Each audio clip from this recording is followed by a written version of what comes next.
ಪ್ರತಿ ವರ್ಷ ವಿಶ್ವ ರಂಗಭೂಮಿ ದಿನವನ್ನು ವಿಶ್ವದಲ್ಲಿ ಎಲ್ಲೆಡೆ ಆಚರಣೆ ಮಾಡ್ತಾ ಬಂದಿದ್ದಾರೆ. ರಂಗಭೂಮಿ ಶಾಂತಿಯನ್ನು, ನೆಮ್ಮದಿಯನ್ನು, ಸಂತೃಪ್ತಿಯನ್ನು ತಂದುಕೊಡುವಂಥ ಸಾಧನ ಅಂತ ಹೇಳ್ತಾ ಬಂದಿದ್ದೇವೆ.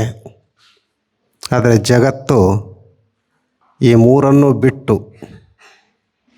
ಪರಸ್ಪರ ಅಹಂಕಾರ, ದ್ವೇಷ, ಅಸೂಯೆ, ಮತ್ಸರಗಳ ಕೆಸರಿನಲ್ಲಿ ಮುಳುಗ್ತಾ ಇದೆ.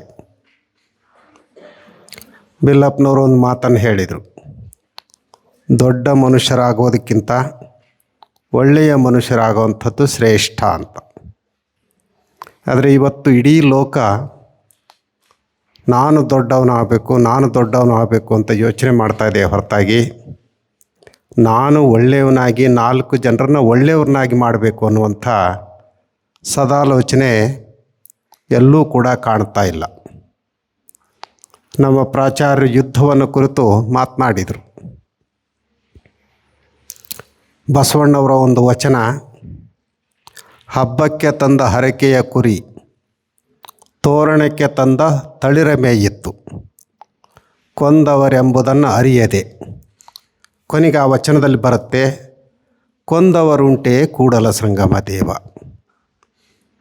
ಇದು ಕೇವಲ ಒಂದು ಕುರಿಯ ಜೀವನವನ್ನು ಕುರಿತು ಹೇಳೋದಲ್ಲ, ಕುರಿಯಂತೆ ಬಾಳುವಂಥ ಮನುಷ್ಯರ ಜೀವನಕ್ಕೆ ಒಂದು ಎಚ್ಚರಿಕೆಯನ್ನು ಕೊಟ್ಟ ಮಾತು ಅಂತ ನಾವು ಭಾವಿಸ್ತೀವಿ. ನಿಮಗೆಲ್ಲ ಗೊತ್ತಿದೆ, ಕೆಲವರು ಹಬ್ಬ ಬಂದಾಗ ಇಡೀ ಊರಿನಲ್ಲಿ ತಳಿರು ತೋರಣಗಳನ್ನು ಕಟ್ಟಿ ಪ್ರಾಣಿ ಬಲಿಯನ್ನು ಮಾಡಿ ಖುಷಿ ಪಡ್ತಾರೆ. ಅಂಥ ಒಂದು ದೃಶ್ಯವನ್ನು ಬಸವಣ್ಣವರು ತಮ್ಮ ಕಣ್ಣು ಮುಂದೆ ತಂದುಕೊಳ್ತಾರೆ. ಹಬ್ಬಕ್ಕೆ ತಂದ ಹರಕೆಯ ಕುರಿ. ಆ ಕುರಿಯನ್ನು ತಂದಿರೋದು ಯಾತಕ್ಕೆ ಅಂದರೆ ಆ ಹಬ್ಬದಲ್ಲಿ ಅದನ್ನು ಕೊಯ್ದು ಅದರಿಂದ ಆಹಾರ ಮಾಡಿಕೊಂಡು ಊಟ ಮಾಡೋ ಅಂಥದ್ದು. ಆ ಕುರಿಗೆ ತನ್ನನ್ನು ಕೊಯ್ತಾರೆ ಅನ್ನೋವಂಥ ಕಲ್ಪನೆ ಇಲ್ಲ. ಅದು ತೋರಣ ಕಟ್ಟಲಿಕ್ಕೆ ತಂದಂಥ ಹಸಿರು ಇರುತ್ತಲ್ಲ, ಮಾವಿನ ಎಲೆ, ಬೇವಿನ ಎಲೆ, ಅವುಗಳಿಗೆ ಬಾಯಿ ಹಾಕಿ ತಿಂತಾ ಇದೆ ಖುಷಿಯಿಂದ.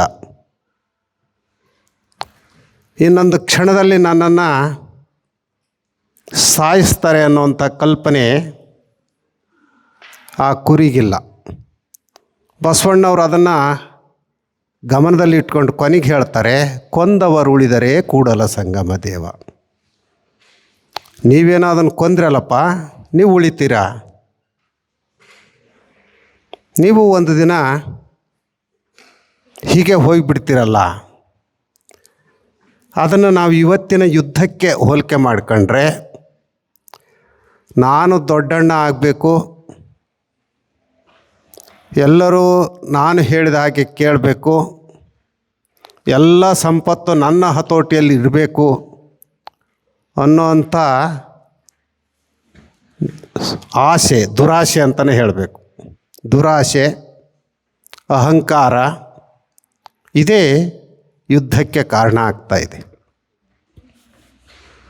ಅದಕ್ಕೆ ಬಸವಣ್ಣವರು ಇನ್ನೊಂದು ವಚನದಲ್ಲಿ ಹೇಳ್ತಾರೆ, ಹಾವಿನ ಬಾಯ ಕಪ್ಪೆ ಹಸಿದು ಹಾರುವ ನೊಣಕ್ಕೆ ಆಸೆ ಮಾಡುವಂತೆ, ಶೂಲವನೇರುವ ಕಳ್ಳ ಹಾಲು ತುಪ್ಪವ ಕುಡಿದು ಮೇಲೆ ಸುಕಾಲ ಬದುಕುವನೋ, ಕೆಡು ಒಡಲ ನೆಚ್ಚಿ ಕಡು ಹುಸಿಯನೆ ಹುಸಿದು ಒಡಲ ಹೊರೆವವರ ಮೆಚ್ಚ ನಮ್ಮ ಕೂಡಲ ಸಂಗಮ ದೇವ. ಭಾಳ ಒಂದು ಅಪರೂಪದಂಥ ರೂಪಕವನ್ನು ನಾಟಕೀಯ ರೀತಿಯಲ್ಲಿ ನಮ್ಮ ಕಣ್ಣು ಮುಂದೆ ಕಟ್ಟಿ ಬರೋ ಹಾಗೆ ಮಾಡ್ತಾಯಿದ್ದಾರೆ ಬಸವಣ್ಣವರು. ಹಾವಿನ ಬಾಯ ಕಪ್ಪೆ ಹಸಿದು ಹಾರುವ ನೊಣಕ್ಕೆ ಆಸೆ ಮಾಡುವಂತೆ. ಒಂದು ಕೆರೆ ದಂಡೆ ಅಂತ ಭಾವಿಸ್ಕೊಳ್ಳಿ. ಆ ದಂಡೆಯ ಮೇಲೆ ಒಂದು ಕಪ್ಪೆ ಹೋಗ್ತಾ ಇದೆ. ಅದರ ಹಿಂದೆ ಹಾವು ಬರ್ತಾ ಇದೆ.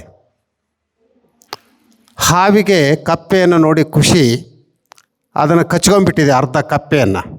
ಬಾಯಲ್ಲಿದೆ, ಹಾವಿನ ಬಾಯಲ್ಲಿ. ಆದರೆ ಕಪ್ಪೆಗೆ ಹಸಿವಾಗಿದೆ, ತನ್ನ ಮುಂದೆ ಹಾರಾಡ್ತಾ ಇರುವಂಥ ನೊಣವನ್ನು ಹಿಡಿಲಿಕ್ಕೆ ನಾಲಿಗೆಯನ್ನು ಚಾಚ್ತಾ ಇದೆ. ಎಂಥ ಕರುಣ ವಿದ್ರಾವಕವಾದಂಥ ದೃಶ್ಯ. ಅದನ್ನು ಗಮನದಲ್ಲಿ ಇರಿಸ್ಕೊಂಡು ಬಸವಣ್ಣವ್ರು ಹೇಳ್ತಾರೆ, ಹಾವಿನ ಬಾಯ ಕಪ್ಪೆ ಹಸಿದು ಹಾರುವ ನೊಣಕ್ಕೆ ಆಸೆ ಮಾಡುವಂತೆ. ಅಲ್ಲಿ ನಿಲ್ಲಿಸ್ತಾರೆ ಬಸವಣ್ಣವರು. ಮನುಷ್ಯನ ಹತ್ರ ಬರ್ತಾರೆ. ಶೂಲವನೇರುವ ಕಳ್ಳ ಹಾಲು ತುಪ್ಪವ ಕುಡಿದು ಮೇಲೇಸು ಕಾಲ ಬದುಕುವನು. ಒಬ್ಬ ಮಾಡಬಾರ್ದಂಥ ದ್ರೋಹದ ಕೆಲಸ ಕಾರ್ಯಗಳನ್ನು ಮಾಡಿಬಿಟ್ಟಿದ್ದಾನೆ. ಅವನಿಗೆ ಶಿಕ್ಷೆ ನ್ಯಾಯಾಲಯ ನೀಡಿದೆ. ಏನು ಶಿಕ್ಷೆ ಅಂದರೆ ಮರಣದಂಡನೆ. ಆ ಸಂದರ್ಭದಲ್ಲಿ ಮರಣ ಕೊಡೋದಕ್ಕಿಂತ ಪೂರ್ವದಲ್ಲಿ ಕೇಳ್ತಾರಂತೆ, ನಿನ್ನ ಕೊನೆ ಬಯಕೆ ಏನಪ್ಪ ಅಂತ. ಆಗ ಅವನು ಹೇಳ್ತಾನೆ, ಒಂದು ಗಡಿಗೆ ಹಾಲು ಕುಡಿಬೇಕು, ಒಂದು ಚರಿಗೆ ತುಪ್ಪ ಕುಡಿಬೇಕು ಅಂತ. ಹೌದಪ್ಪ, ಇನ್ನೊಂದು ಕ್ಷಣದಲ್ಲಿ ಸತ್ತು ಹೋಗೋವಂಥ ನೀನು ಹಾಲು ಕುಡಿದು ತುಪ್ಪ ಕುಡಿದು ಯಾರ ಮೇಲೆ ಸಾಮ್ ಮಾಡೋದಿದೆ? ಅದಕ್ಕೆ ಅವ್ರು ಹೇಳ್ತಾರೆ, ಕೆಡು ಒಡಲನ್ನೆಚ್ಚಿ. ಈ ಒಡಲು ಇದೆಯಲ್ಲ, ಇದು ಕೆಡುವಂಥ ಒಡಲು ಅಂತ ಹೇಳ್ತಾರೆ. ಕಡು ಹುಸಿಯೇ ಹುಸಿದು ಈ ಒಡಲನ್ನು ಹೊರಿಲಿಕ್ಕಾಗಿ ಹೇಳಬಾರ್ದಂಥ ಸುಳ್ಳನ್ನು ಹೇಳಿ ಒಡಲ ಹೊರೆಯುವವರ ಅಂತ ಪದ ಬಳಸ್ತಾರೆ ಅವರು.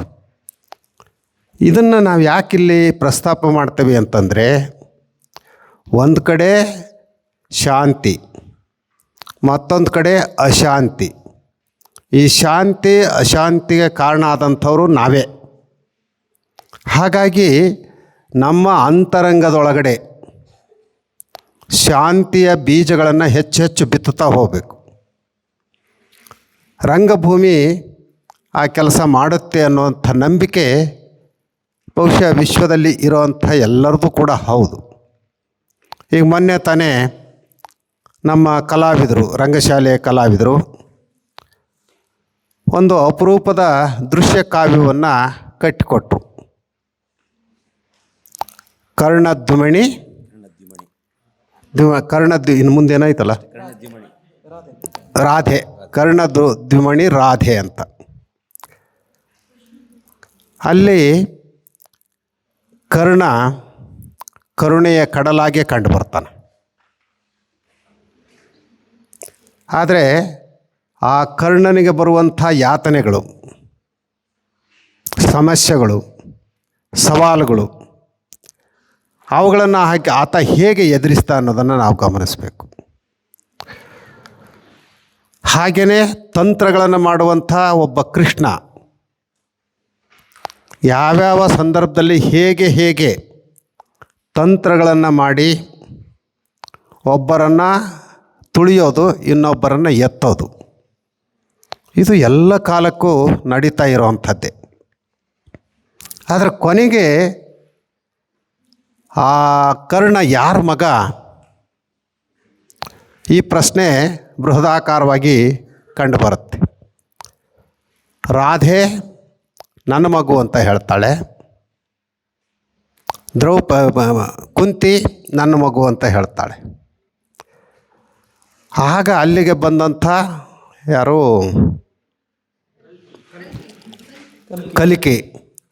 ಕಲ್ಕಿ ಹೇಳ್ತಾನೆ, ಆಯ್ತಮ್ಮ, ನಿನ್ನ ಮಗು ಅನ್ನೋದಕ್ಕೆ ಸಾಕ್ಷಿ ಏನು ಅಂತ ಕುಂತಿಯನ್ನು ಕೇಳಿದಾಗ,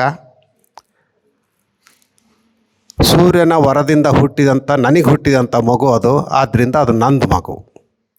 ಹೌದು, ನಿನ್ನ ಮಗುವನ್ನು ನೀನು ಹೇಗೆ ಸಾಕಿದಿ, ಎಲ್ಲಿ ಬೆಳೆಸ್ತಿ? ಆಗ ಅವಳು ಹೇಳುವಂಥ ಮಾತು, ಲೋಕಾಪವಾದಕ್ಕೆ ಅಂಜಿ ಹುಟ್ಟಿದ ತಕ್ಷಣ ಆ ಮಗುವನ್ನು ಗಂಗೆಯಲ್ಲಿ ತೇಲಿಬಿಟ್ಟೆ. ಸರಿ, ರಾಧೆಯನ್ನು ಕೇಳ್ತಾರೆ, ನಿನ್ನ ಮಗು ಅಂತ ಹೇಗೆ ಹೇಳ್ತೀಯಮ್ಮ? ಗಂಗೆಯಲ್ಲಿ ಬಂದಂಥ ಆ ಮಗುವನ್ನು ನಾವು ಪ್ರೀತಿಯಿಂದ ಸಾಕಿದ್ವಿ, ಸಲುಹಿದ್ವಿ, ಇವತ್ತಿನವರೆಗೂ ಬೆಳೆಸಿದ್ದೀವಿ. ಅದು ನನ್ನ ಮಗು ಅನ್ನುವಂಥ ಭಾವನೆಯನ್ನು ನಾವು ಮೂಡಿಸ್ಕೊಂಡಿದ್ದೀವಿ. ಹಾಗಾಗಿ ಅದು ನನ್ನ ಮಗು. ಕಲ್ಕಿ ಕೊನೆಗೆ ತೀರ್ಮಾನ ಕೊಡ್ತಾನೆ, ಹೆತ್ತವರಿಗಿಂತ ಹೊತ್ತವರು ಶ್ರೇಷ್ಠ. ಹಾಗಾಗಿ ಈ ಮಗು ಕುಂತಿಯದಲ್ಲ, ರಾಧೆ ಇದು ಅಂತ ತೀರ್ಮಾನ ಕೊಡ್ತಾನೆ.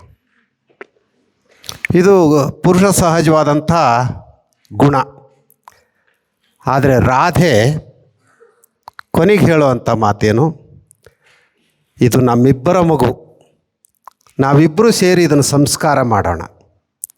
ಈ ತಾಯ್ತನ ರಂಗಭೂಮಿ ಕಲಿಸುತ್ತೆ ಹೊರತಾಗಿ ಬೇರೆ ಏನೂ ಕೂಡ ಕಲಿಸ್ಲಿಕ್ಕೆ ಸಾಧ್ಯ ಇಲ್ಲ. ಹಾಗಾಗಿ ಇವತ್ತು ವಿಶ್ವಕ್ಕೆ ಬೇಕಾಗಿರುವಂಥದ್ದು ಯುದ್ಧ ಅಲ್ಲ, ಮನುಷ್ಯತ್ವ, ಶಾಂತಿ, ಸತ್ಯ, ಅಹಿಂಸೆ.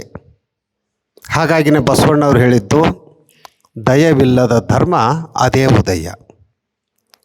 ನಾವು ಜಗತ್ತಿನಲ್ಲಿ ಅನೇಕ ಧರ್ಮಗಳನ್ನು ಕಾಣ್ತೇವೆ. ಆದರೆ ಎಲ್ಲ ಧರ್ಮಗಳ ಮೂಲ ಉದ್ದೇಶ, ಗುರಿ ಪ್ರೀತಿ, ದಯೆ, ಅನುಕಂಪೆ, ಕರುಣೆ. ಬುದ್ಧನನ್ನು ನಾವು ಕರುಣಾಸಾಗರ ಅಂತ ಕರಿತೀವಿ. ಯಾಕೆ ಅಂತಂದರೆ ಒಬ್ಬ ಮಹಾಕ್ರೂರಿಯಾದಂಥ ಅಂಗುಲಿ ಮಾಲನನ್ನು ಕೂಡ ಮನುಷ್ಯನನ್ನಾಗಿ ಅವರು ನೋಡಿದರು. ಹಾಗೆ ಇವತ್ತು ಇಡೀ ಜಗತ್ತನ್ನು ನನ್ನ ಹಾಗೆ ನಾನು ನೋಡುವಂಥದ್ದನ್ನು ಕಲ್ತ್ರೆ, ಬಸವಣ್ಣವರು ಅದನ್ನೇ ಹೇಳ್ತಾರೆ, ತನ್ನಂತೆ ಸರ್ವಜ್ಞ ಹೇಳೋ ಮಾತು, ತನ್ನಂತೆ ಪರರ ಬಗೆದೊಡೆ ಕೈಲಾಸ ಭಿನ್ನಾಣವಕ್ಕೂ ಸರ್ವಜ್ಞ. ನಾನು ನೆಮ್ಮದಿಯಿಂದ ಬದುಕಬೇಕು ಅಂತ ಬಯಸ್ತೇನೆ, ಹಾಗೆ ನೀವು ನೆಮ್ಮದಿಯಿಂದ ಬದುಕಬೇಕು. ನಿಮಗೆ ನೆಮ್ಮದಿ ಇಲ್ಲ ಅಂತಂದ್ರೆ ನಾನು ಹೇಗೆ ನೆಮ್ಮದಿಯಿಂದ ಬದುಕಲಿಕ್ಕೆ ಸಾಧ್ಯ? ಈ ನೆಮ್ಮದಿಯನ್ನು ಕಲಿಸುವಂಥ ಬಹುದೊಡ್ಡ ಶಾಲೆ ರಂಗಭೂಮಿ.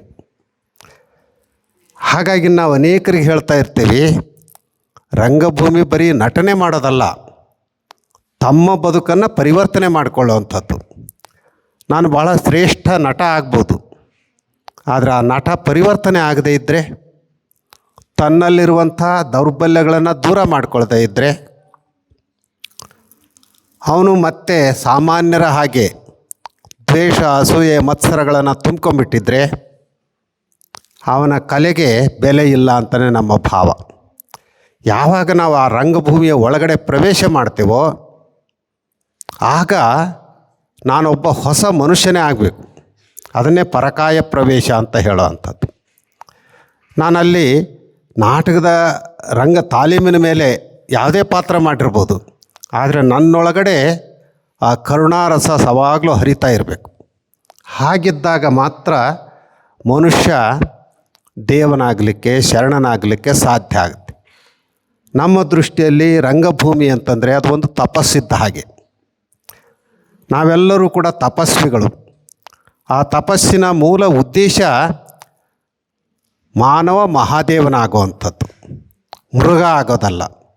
ಮಾನವ ಮೃಗ ಆದ ಅಂತಂದರೆ ಯಾವ ಭೂಮಿಯಲ್ಲಿ ಅವನಿದ್ರೂ ಕೂಡ ಪ್ರಯೋಜನ ಇಲ್ಲ.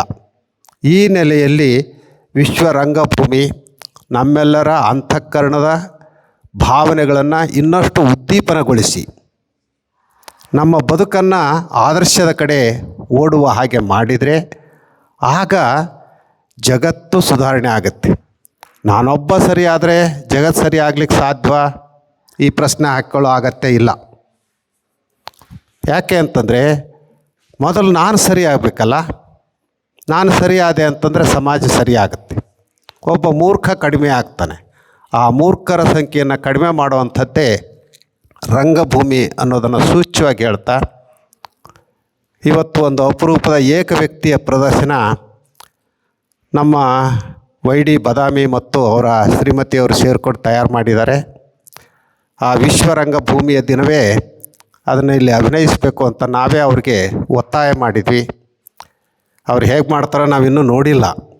ಆದರೆ ವಿಶ್ವರಂಗಭೂಮಿಯ ದಿನ ಒಂದು ಏನಾದರೂ ಕೊಡಬೇಕಪ್ಪ, ನೀನು ಮಾಡು ಅಂತ ಬದಾಮಿಗೆ ಹೇಳಿದ್ವಿ. ಆಯಿತು ನಾನು ಮಾಡ್ತೀನಿ ಅಂತ ಹೇಳಿ ಅವರು ಇವತ್ತೊಂದು ಏಕ ವ್ಯಕ್ತಿಯ ಪ್ರದರ್ಶನ ಓ ಮನಸ್ಸೇ ಅನ್ನುವಂಥದ್ದು. ಅಂದರೆ ಪ್ರತಿಯೊಬ್ಬರ ಮನಸ್ಸು ಏನಿದೆ ಅದನ್ನು ಬಹಳ ಅದ್ಭುತವಾಗಿ ಅವರು ಕೊಡ್ತಾರೆ ಅನ್ನುವಂಥ ವಿಶ್ವಾಸವನ್ನು ಇಟ್ಕೊಂಡು ನಾವು ನೀವು ಕೂಡ ಆ ದೃಶ್ಯವನ್ನು ನಮ್ಮ ಕಣ್ಣನ್ನು ಮನಸ್ಸಿನಲ್ಲಿ ತುಂಬಿಕೊಳ್ಳೋಣ ಅಂತ ಹಾರೈಸಿ, ಇವತ್ತು 2 ಜನ ವಿಶೇಷದ ಅಪರೂಪದ ಅತಿಥಿಗಳು ನಮ್ಮ ಮಧ್ಯೆ ಇದ್ದಾರೆ. ನಾವು ಬಿಲ್ಲಪ್ಪನವ್ರನ್ನ ನಿರೀಕ್ಷೆ ಮಾಡಿರಲಿಲ್ಲ. ಅವರಿಗೆ ಕಲೆ, ಸಾಹಿತ್ಯ, ಸಂಗೀತ ವಿಶೇಷವಾದಂಥ ಒಲವು. ಮನುಷ್ಯನಿಗೆ ಆ ಒಲವಿದ್ದಾಗಲೇ ಅವನು ಒಳ್ಳೆಯ ಮನುಷ್ಯ ಆಗಲಿಕ್ಕೆ, ದೊಡ್ಡ ಮನುಷ್ಯ ಆಗೋದಲ್ಲ. ಈಗ ಅವರು ದೊಡ್ಡ ಮನುಷ್ಯ ಆಗಿಬಿಟ್ಟಿದ್ದಾರೆ, ಆಗಲೇ ನಿವೃತ್ತ ನ್ಯಾಯಾಧೀಶರಾಗಿ ಆ ದೊಡ್ಡತನವನ್ನು ಮೈಗೂಡಿಸ್ಕೊಂಡಿದ್ದಾರೆ. ಆದರೆ ಒಳ್ಳೆಯತನ ಅವರೊಳಗಡೆ ಇದೆ. ಆ ಒಳ್ಳೆಯತನದ ಕಾರಣದಿಂದಾಗಿಯೇ ಆಹ್ವಾನ ಇರಲಿ ಇಲ್ಲದೇ ಇರಲಿ, ಒಂದು ಏನಾದರೂ ಒಳ್ಳೆಯ ಕಾರ್ಯ ನಡೆಯುತ್ತೆ ಅಂತಂದರೆ ಅವ್ರು ಬರ್ತಾ ಇರೋವಂಥದ್ದು ನಮಗಂತೂ ತುಂಬ ಸಂತೋಷ. ಹಾಗೆ ನಮ್ಮ ನವೀನ್ ಅವರು ಪ್ರತಿ ಇಲ್ಲಿ ಯಾವುದೇ ರಂಗ ಚಟುವಟಿಕೆಗಳಾಗಲಿ ಬೇರೆ ಚಟುವಟಿಕೆಗಳಾಗಲಿ ನಡೀತಾ ಇದ್ದರೆ ಇದು ನನ್ನದು ಅನ್ನುವಂಥ ಭಾವನೆಯನ್ನು ಇಟ್ಕೊಂಡು ಬರ್ತಾ ಇದ್ದಾರೆ. ಅವರೆಲ್ಲರಿಗೂ ಕೂಡ ವಿಶೇಷವಾದಂಥ ಕೃತಜ್ಞತೆಯನ್ನು ಸಲ್ಲಿಸಿ ಮಾತುಗಳನ್ನು ಮುಕ್ತಾಯಗೊಳಿಸ್ತೀನಿ.